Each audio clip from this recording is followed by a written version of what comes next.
గారికి జాతీయ నాయకురాలకి లేకపోవచ్చు, ఇన్ఛార్జ్ ఎవరైనా ఉంటారు కదా, ఇన్ఛార్జ్ ఉంటారు కదా, ఎవరో ఒకళ్ళు ఈ పార్టీ ఆఫీసులో ఎవరు లేరా, ఎమ్మెల్యేలు లేరా, మంత్రులు లేరా, దానికి సంబంధించినటువంటి నాయకులు లేరా, లేకపోతే మహేష్ కుమార్ గౌడ్ గారు లేరా, ఎవరో ఒకళ్ళు ఉంటారు సార్. అదే సార్ మాట్లాడండి sir. Okay Kumar Rao senior vice president ఉన్నారు. ఓకే, మీరు ఒకవేళ మెమరాండం ఇస్తే ఇవ్వండి, మేము ఇస్తాం సార్. చూడండి సార్, దాని గురించే వచ్చినాం. మేము వినతి పత్రం ఇవ్వడానికే వచ్చాము. ఇబ్బంది పడతా ఉన్నారు ఇక్కడ. మేము ఈ రాష్ట్రంలో ఉన్నామా లేదా, లేకపోతే పక్కన మహారాష్ట్రలో కర్ణాటకలో ఏమైనా ఉన్నామా, లేకపోతే ఆఫ్ఘనిస్తాన్ లో ఉన్నామా? కాబట్టి జస్ట్ ఆ అవకాశం ఇస్తే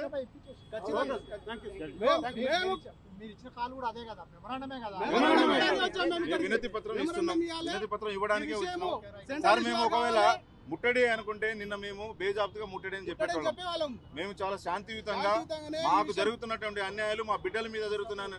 ఇంకో విషయం, నిన్న జరిగినటువంటి గ్రూప్ 3 ఎగ్జామ్ లో కూడా చాలా మంది అమాయక గిరిజనులు అక్కడ చదువుకొని ఇబ్బందులు పడి వాళ్ళు ఎగ్జామ్ రాయకుండా చేసిర్రు. నిన్న ఇదే ప్రభుత్వము ప్రజా పరిపాలన కోసం ప్రభుత్వం చేయాలి కానీ వాళ్ళు పోలీసులను పెట్టి కొట్టించి కేసులు బనాయించి జైలు పాలు చేసి చేస్తాం సార్, చేస్తాం, అన్ని చేస్తాం చేసి ఇలాంటి ఇబ్బందులు పెడుతున్నటువంటి ప్రభుత్వాన్ని అడగదలుచుకున్నాం. అందుకనే మేము పార్టీ ఆఫీస్కి వచ్చాం. మరి రేవంత్ రెడ్డి గారు ఎటాగో టైం ఇచ్చే అవకాశం లేదు కాబట్టి దీపాదాస్ మున్సి గారికి టీపీసీసీ ప్రెసిడెంట్ గారికి దయచేసి మాకు సపోర్ట్ చేయండి. అక్కడ వెళ్ళడానికి పరిస్థితి లేదు. ఇక్కడేమో వారం రోజుల నుంచి చిత్రవదన వహిస్తా ఉన్నారు రైతులు. చాలా ఇబ్బందులు పాలవుతా ఉన్నారు. మరి దీనికి చర్యనా రాష్ట్రంలో జరుగుతుందా? ఇట్లాంటి ప్రజాపాలన అంటున్నారు కదా, ఇదేనా ప్రజాపాలన? ఇలాగే ఉంటుందా? రేవంత్ రెడ్డి గారు ఇప్పటికైనా నిజం తెలుసుకొని వాళ్ళని బేషరతుగా రిలీజ్ చేయాలి, లేకపోతే ఇంకా దశల వారీగా ఉద్యమాలు చేస్తాం మేము. కాబట్టి ఈ రోజు మీ గాంధీ భవన్ దాకా వచ్చాము కదా, రేపటి నుంచి చాలా ఇంకా పెద్ద ఎత్తున ఉద్యమాలు చేస్తాము. ఘోరమైన పరిస్థితి ఉంటది. ఇకనైనా అర్థం చేసుకొని వారిని బేషరతుగా రిలీజ్ చేయండి.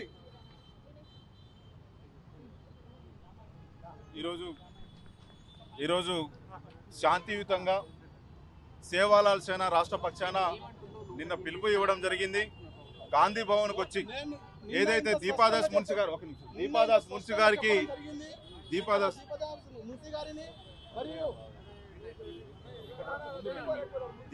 మున్సి గారికి మేము శాంతియుతంగా మరి వినతి పత్రాన్ని ఇవ్వడానికి వచ్చినాం. దీనికి పోలీసు వాళ్ళు అడ్డుకుంటున్నారు. ఇది కరెక్ట్ చర్య కాదు. ఎందుకంటే ప్రజల కోసం ఉన్నటువంటి ప్రభుత్వము, మరి పరిపాలిస్తున్నటువంటి ప్రభుత్వము మరి పెడచెవున పెట్టి సవతి తల్లి ప్రేమ చూపిస్తున్నప్పుడు మరి సేవాలాల్ సేనగా మా వర్గీయులను, మా లంబాడి ప్రజలను అక్కడ బిక్కు పోల్చిన బాధ్యత మా మీద ఉంది. కాబట్టి ఈరోజు వాళ్ళకి ఏదైతే మరి స్థావరం ఉందో ఆ స్థావరమే గాంధీ భవన్. ఈ గాంధీ భవన్కి ఏదైతే దీపాదాస్ మున్సి గారు ఇక్కడ ఇన్ఛార్జి ఉన్నారు, రాష్ట్ర ఇన్ఛార్జి, అలాగే మహేష్ కుమార్ గౌడ్ గారు టీపీసీసీ ప్రెసిడెంట్ ఉన్నారు, వాళ్లకు వినతి పత్రం ఇవ్వడానికి చెప్పేసి సేవాలాల్ సేనగా ఈరోజు వస్తే దాదాపు బారికేడ్లు పోలీసులు అడ్డుకున్నారు. ఇది ఎక్కడి పరిస్థితి అంటే న్యాయం చేయాలి, ఈ యొక్క వర్గీయులను న్యాయం జరగాలని చెప్పేసి కోరుకోవడం కూడా తప్పేనా? ఈ రాష్ట్రంలో ఏ పరిపాలన నడుస్తుంది, ఎక్కడి పరిపాలన నడుస్తుంది? ఇంతటి దారుణంగా ఉంటుందా పరిస్థితి? కేవలం ఇది కరెక్ట్ పద్ధతి కాదు అని చెప్పేసి మాత్రం ఈ యొక్క ప్రభుత్వాన్ని కోరుకుంటా ఉన్నాం. ఒకవేళ ఇలాంటి ఘటనను కనుక మేము శాంతియుతంగా వచ్చి ఈ యొక్క ఘటనను ముందుకు తీసుకుపోతున్నాం. ఒకవేళ శాంతియుతంగా చేయము అంటే తదుపరి కార్యాచరణ కూడా ప్రకటిస్తామనే అంశాన్ని కూడా తెలియపరుస్తాం. ప్రభుత్వము మీద దాడి చేయడానికి స్వయాన మీరన్నట్టు ఏదైతే క్వశ్చన్ ఉందో ఆ రోజు స్వయంగా కలెక్టర్ గారే నా మీద దాడి జరగలేదని చెప్పేసి అన్నప్పుడు 7 కేసులు మీరు ఎట్లా పెడతారు? వీడియోస్ కాదు, స్వయాన ఒక మెజిస్ట్రేట్ కదా, ఒక జిల్లాకు మెజిస్ట్రేట్ ఆయనే మాకు దెబ్బ తగలలేదు, మా మీద దాడి లేదని చెప్పేసి అన్నారు కదా. సో ఇది మొత్తం మీద లగచర్లలో రైతుల మీద జరిగినటువంటి దాడికి నిరసనగాను ఇప్పటికే పెద్ద ఎత్తున ఆ లగచర్లలో కావచ్చు, ఇంకా బీఆర్ఎస్ నేతలంతా కూడా వరుసగా నిరసనలు వ్యక్తం చేస్తున్నారు. ఈ నేపథ్యంలోనే సేవలాల్ సేనకు సంబంధించి కొంతమంది కూడా గాంధీ భవన్కి వచ్చారు. సో పిసిసి అధ్యక్షులైనటువంటి మహేష్ కుమార్ గౌడ్ కావచ్చు, దీపాదాస్ మున్సిని మేము కలవడానికి వస్తున్నాము, ఆమెకు మా వినతి పత్రం ఇస్తాము, మా ఎవరైతే గిరిజన బిడ్డలను స్టేషన్లో పెట్టి అదేవిధంగా జైల్లో పెట్టి చిత్రహింసలు పెడతా ఉన్నారో వాళ్ళందరినీ కూడా వెంటనే రిలీజ్ చేయాలంటూ కూడా సేవలాల్ సేనకు సంబంధించినటువంటి కొంతమంది నాయకులు రావడం జరిగింది. సో కాంగ్రెస్ పార్టీకి సంబంధించి అటు దీపాదాస్ మున్షి ఇన్ఛార్జ్ దీపాదాస్ మున్షి కావచ్చు, పిసిసి అధ్యక్షుడు మహేష్ కుమార్ గౌడ్ను మర్యాదపూర్వకంగా కలుస్తాము, కలిసి వాళ్ళకి మా వినతిని మా ఆవేదన వ్యక్తం చేస్తాము.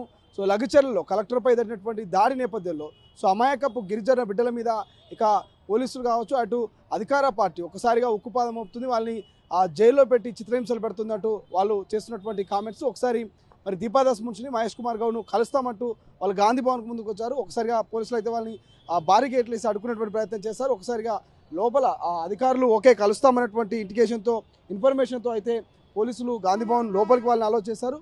వాళ్ళందరూ కూడా లోపల ఎవరైతే పార్టీకి సంబంధించినటువంటి అటు పిసిసి అధ్యక్షుడు మహేష్ కుమార్ గౌడ్ లేదంటే ఎవరైతే లోపల ఇన్ఛార్జ్ ఉంటారో వాళ్ళని మేము కలుస్తామంటూ గాంధీ భవన్ లోపలికి అయితే వెళ్ళినటువంటి పరిస్థితి. ఇది ఓవరాల్గా అయితే లఘుచర్లకు సంబంధించి మాత్రం సో ఇంకా రాజకీయంగా రగడ ముదురుతూనే ఉంది. ఇప్పటికే బీఆర్ఎస్ నేత BRS working president KTR, Satyavathi Rathod ఇంకొంతమంది గిరిజన బిడ్డల్ని తీసుకొని ఎస్సీ ఎస్టీ మహిళా కమిషన్ జాతీయ మహిళా కమిషన్కు ఫిర్యాదు ఇవ్వడానికి ఓవైపు ఢిల్లీకి వెళ్తూ ఉంటే మరోవైపు కాంగ్రెస్ గాంధీ భవన్కు ఇక రాష్ట్రంలో ఉన్నటువంటి సేవలాల్ సేనకు సంబంధించినటువంటి కొంతమంది మాత్రం రాష్ట్రంలో కాంగ్రెస్ నేతల్ని మేము రిక్వెస్ట్ చేసుకుంటామంటూ గాంధీ భవన్ వైపు వస్తున్నటువంటి పరిస్థితి. చూద్దాం లఘుచర్ల దాడికి సంబంధించి ఎక్కడి వరకు వెళ్తుంది, లఘుచర్ల ఇష్యూ ఎక్కడ స్టాప్ కాబోతుంది అనేది.